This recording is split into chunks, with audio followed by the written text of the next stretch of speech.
Bueno, decía que también, para responderte, Andrea, claro, la ¿Sí? estandarización ahí tiene que ver con esto, con un, primero establecer un formato como estructural, ¿sí?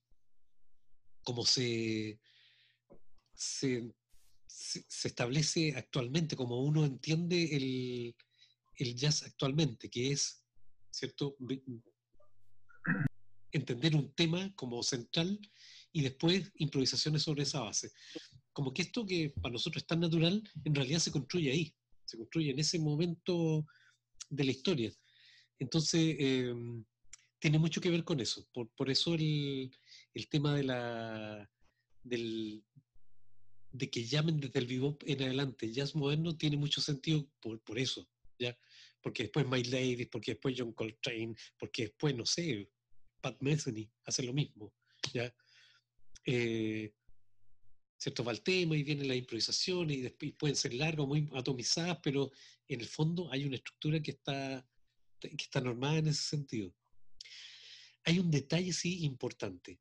La armonía acá, y por algo yo hablaba del intervalo del tritono, la armonía está normada también eh, por una búsqueda de una armonía un poquito más rebuscada, más compleja en términos de lo que son, lo que se denomina en el jazz las tensiones, ¿ya?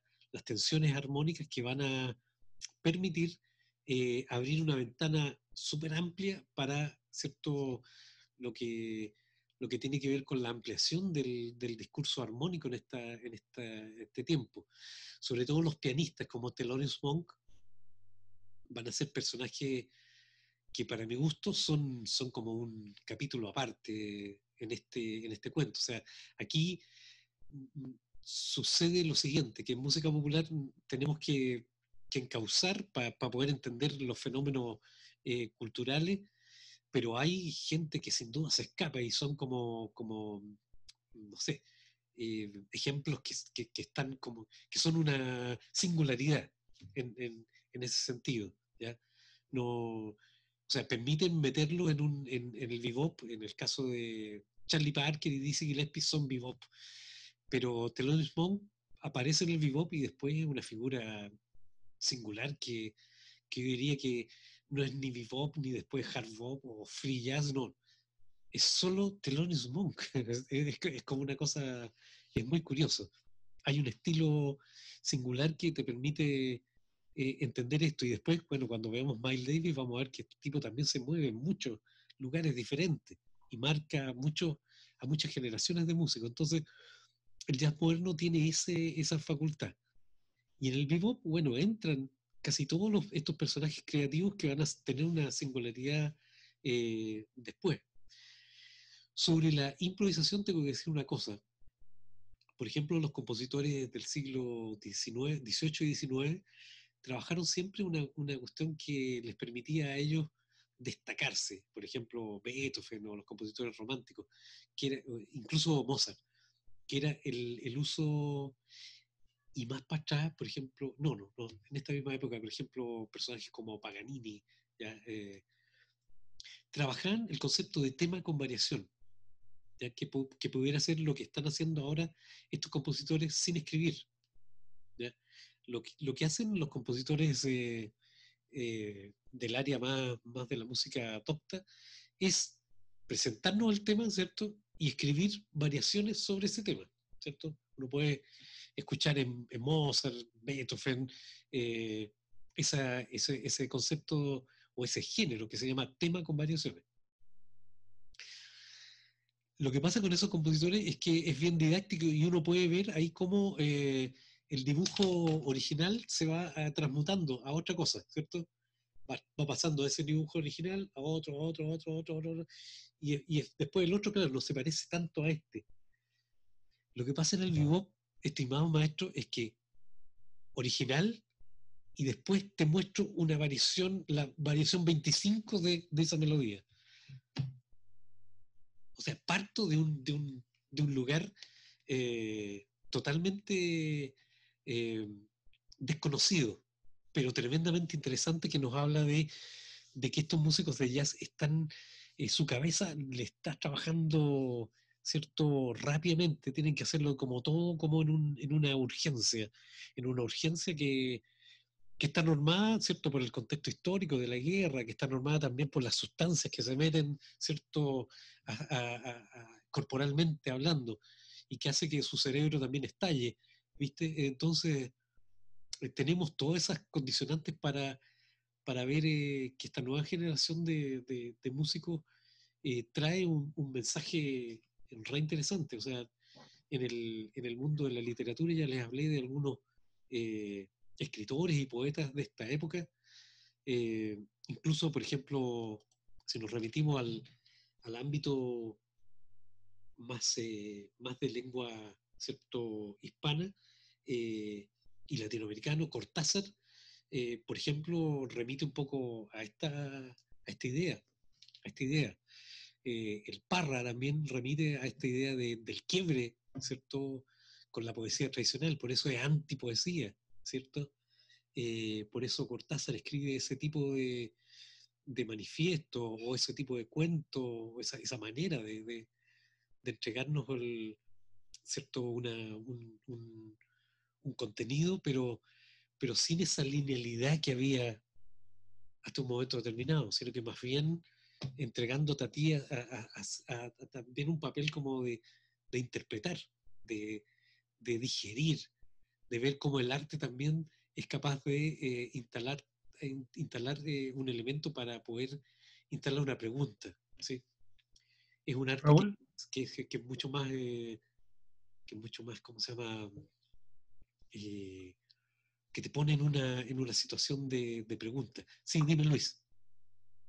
No, que estaba pensando en lo que tú dijiste sobre la guerra, sobre como de ir corriendo. Entonces, lo asimilé hasta, por ejemplo, este tema de Dizzy Gillespie, que es el pulso, así como que todo que es como va súper rapidito, así como acelerado. No sé si tiene que ver el reflejo de lo que estaba pasando con el pulso de este ritmo. Yo creo que sí, o sea, yo creo que sí, es una urgencia de época. Una urgencia de época, además que estos tipos empiezan a diferenciarse de, de la década del 30 en términos incluso de cómo visten, abrazan eh, algún tipo de filosofía del existencialismo, por ejemplo, ¿sí? Y se empiezan a vincular, como sucedió mucho en esta generación contracultural, con filosofías más bien de corte oriental, poco a poco. Eh, y empiezan a vislumbrar que hay otra cosa posible. Eso ya sucede en todo ámbito de acción. En la música adopta en esta época John Cage ya está trabajando, ¿cierto?, con su ideario de un arte súper provocador. Eh, en Europa también. Ya se decantó en el periodo entre la Primera y Segunda Guerra Mundial, ¿cierto? Decantó todo el concepto del dodecafonismo como un arte súper eh, provocador, ¿cierto? Entonces acá la música popular como que entiende que tiene que tener ese papel también. Y es curioso porque es en el momento en que la música popular y el jazz es el mayor negocio que postula a Estados Unidos como el imperio que va a ser desde la segunda mitad del 40 en adelante y la música que se instala ahí como parte de ese imperio económico y político es la Big Band y todo su parafernalia, ¿cierto?, comercial. Ya la música de Glenn Miller, por ejemplo, es como el símbolo de eso. Etcétera, ¿cierto? Em, y el baile, pues, y la música que permite, ¿cierto?, este momento de distensión. Ahora, y eso es otro detalle. Esta música, poco a poco, como que se aleja de ese concepto. Es música para que la gente vaya a bailar. Y esta música es para gente que vaya a escuchar, que empiece a hacerse preguntas, que haya leído cosas, que es como, que otra manera del carrete, es como una cuestión más intelectual, pero también es reventada. ¿Te fijas? Va más al límite, pone el cuerpo frente la vicisitud de la vida, del cuestionamiento, etc. Piensa tú que escritores y poetas como Allen Ginsberg a finales de los 40 en Estados Unidos declaran una poesía, ¿cierto?, que él es homosexual y se declara abiertamente y no tiene ningún tapujo para hacerlo. Y entonces es declarado como una especie de enemigo público, ¿cierto?, del Estado y es llevado a juicio. ¿Ya? El contexto habla acerca de también cómo es esta música. Por eso es bueno escuchar a Thelonious Monk también, como un personaje, con una música que, si bien es cierto, nace del bebop, mantiene una singularidad. También vamos a ver acá la conexión latina que se hace súper fuerte ya con la conformación de lo que se va a llamar el Latin Jazz y lo que se denominó el Q-Bop, ¿ya? Una especie de hard bop, pero cubano. Pero eso lo vamos a ir viendo paso a paso. Les voy a dejar esa playlist de bebop para que la vayan ahí macerando para la próxima sesión y vamos viendo ahí qué le llama la atención de eso. Hay ahí temas de varios personajes que les voy a ir mostrando eh, para establecer un marco general de lo que es esta década del 40, que es realmente como re interesante. Es interesante, bueno, todas las singularidades que hay y de cómo también el bebop se comunica también con, el, con el discurso de la Big Bang. También hay experiencias de ese tipo. Y recomendarles una película, la primera película que hizo Clint Eastwood, ¿cierto? El actor, ¿cierto? Que ahora es más director de cine que actor. Esta es la primera película que hizo Clint Eastwood que se llama, tal cual como es una película biográfica de Charlie Parker. Se llama, como le decían a Charlie Parker, Bert, ya le decían el pájaro. Y esa película está muy, no sé, es de muy buena factura, está muy bien hecha. Hay muy buenas actuaciones también. Así que si encuentro el link de descarga, porque ha estado difícil, como que la han bajado, porque esa película como que adquirió un estatus de culto, entonces está difícil, pero se puede encontrar por ahí. Yo voy a tratar de buscar algún link de descarga. Eso, eso por ahora. Ya para entrar ahí en la década del 40, maestros. Sí,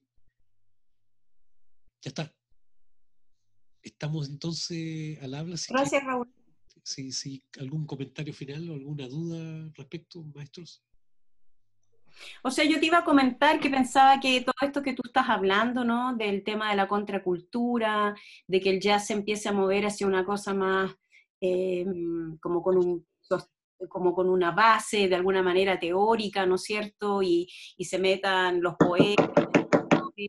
Todo eso es como, como la antesala a lo que en los años 60 va a ser Bob Dylan, digamos, ¿no? Y como toda esa música que toma, de hecho, esta cosa contracultural, el tema de la guerra, la libertad, como que yo siento como que va para allá, digamos, ¿no? Como antecedente histórico, diría uno, ¿no? Como... Sí.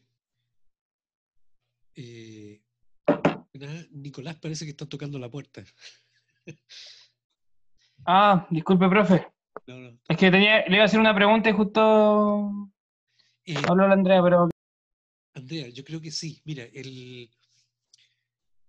esto es, claro, la antesala de lo que viene como generación de que va a ser esta especie de oposición al proyecto, ¿cierto?, capitalista que se instala en Estados Unidos como imperio. Y desde la misma base de este lugar va a ser atravesado por estos elementos. Y aquí, cuando nosotros vamos a volver esto en el curso que hay en el segundo semestre sobre cuando hablemos de rock, vamos a tener que volver a esta generación contracultural y que tiene que ver con Bob Dylan y con los mentores de Bob Dylan. En este caso, los cantores que están al lado de los sindicalistas en Chicago en los años 30 y 40. Me refiero a Pete Seeger, por ejemplo, ¿sí? Y que están cantando en el formato folky la canción protesta. Están hablando, ¿cierto?, de eso. Unido a eso es toda la literatura que hay y de cómo reacciona, y ojo, cómo reacciona la sociedad norteamericana ante esta situación, ¿ya? Los veteranos, ¿cierto?, de la Segunda Guerra Mundial ven con horror, después a finales de los 40, comienzos de los 50, cómo sus hijos ¿cierto?, no le compran su modelo de sociedad, ¿cierto?, consumista, y no la entienden, no entienden. Entonces se produce lo que no se había producido antes, que es un quiebre generacional. A comienzos de los 40 no hay un quiebre generacional todavía así fuerte, sino que más bien se asume como un continuo, pero hay un actor social que está como en una etapa embrionaria, y ese actor social se llama juventud, adolescencia, ¿cierto? Por eso en los 50, sí. En los 50 están los héroes que nos permiten a nosotros, o que nos permitieron en la adolescencia, poder levantar la voz y cerrar la puerta fuerte, o decir, ¿cierto?, decir lo que nosotros pensábamos. Eso. Así que ese es un gran tema que cruza tanto el jazz de los 40 como después el rock y los comienzos de la cultura juvenil. Porque no hemos hablado acá de cultura juvenil, hemos hablado de música popular, ¿cierto? Porque no, claro, se instala como eso de a poquito. Sí. Eso. Estamos entonces, maestros. Sí. Bueno, un gusto de verlos. Sigan cuidándose y estamos ahí en contacto. ¿Sí? Les dejo la playlist y también un apunte sobre el bebop. ¿Ya? Bueno. Gracias, Raúl. Ya, que estés bien, chao. Listo. Profe, quería hacer una pregunta. Bueno, sí, pregúntenos más. Más que nada el tema de la evaluación, es que no he podido asistir a alguna clase, entonces ando medio perdido. Mira, el tema de la evaluación ya lo estoy craneando y yo creo que se los voy a presentar en la siguiente sesión. Sí. Ah, ya. Un momento, usted escuche la playlist, léanse los apuntes, échenle un vistazo a los capítulos de ese libro que les dejé, vayan viendo el tema y explorándolo, porque esta cuestión es un trabajo que hay que hacer también en sus tiempos de autonomía. Entonces, por ahí está la guía para poder... Ya, profe. Propiedad, claro. ¿Ya? Gracias por la información ahí. Quedo atento a lo que esté bien. Profe, una pregunta. ¿Sí? Aquí en esta época se ocupaban efectos en los instrumentos. Mira, todavía no. Sí, la guitarra de Charlie Christian está totalmente limpia. El único efecto que es la amplificación de la guitarra. Sí. En los años 40 es eso. Los únicos efectos son los que utilizan los instrumentos de viento, las sordinas, y los aparatos que crean para sonar, para que suenen esos efectos en los instrumentos de viento, pero electrónicos todavía no. Todavía en el jazz no, va a esperar el jazz. El jazz va a constituir un bastión un poquito de lo acústico. Yo diría que recién a mediados de los 60, sí, el jazz va a empezar a preguntarse, bueno, ¿y por qué no utilizamos instrumentos eléctricos, ¿cierto? Con el embate de la cultura juvenil, con los Beatles, con la psicodelia, ahí van a aparecer otros instrumentos. Sí. Gracias, profe. Pero hasta los comienzos de los 60 el jazz es totalmente acústico, totalmente acústico. Bueno, Estamos entonces en contacto. Cualquier pregunta, cualquier comentario, está abierto ahí el canal, siempre. ¿Ya? Eso. Nos vemos el próximo viernes. Que estén muy bien. Buen fin de Chao, semana. profe, que esté bien. Ya. Chao, gracias. Chao, profe. Chaito. Chao, profe.